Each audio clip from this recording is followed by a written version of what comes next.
Now that Mike Huckabee and Donald Trump have declared they are not going to be running for the GOP nomination, it's a good time to reflect on where we stand in the race.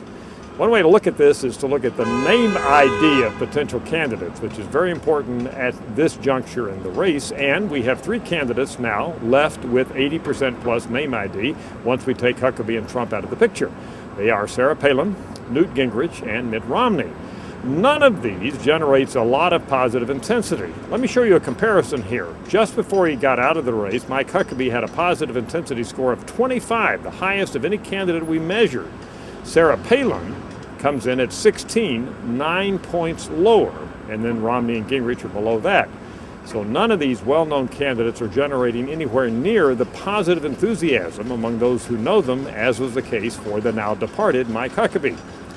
Now, when we run the trial heat, that is, who are you going to vote for, which we've done in March and April, and then take out Huckabee and Trump, we find that Romney and Palin and then Gingrich do come to the top of the list because that's basically, at this point, a test of name ID.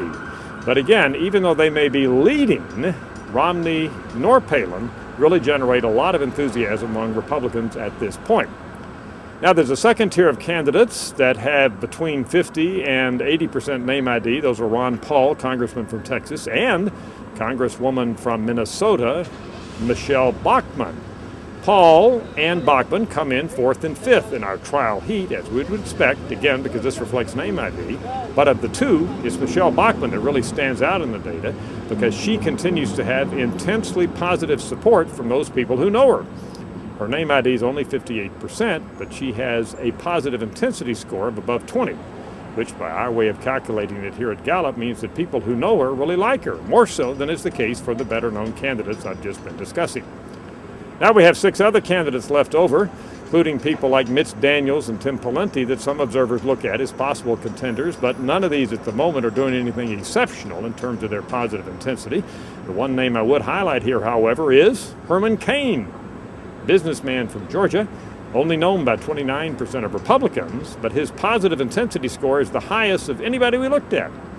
In other words, of that smaller segment of Republicans who know Herman Cain, they really like him a lot.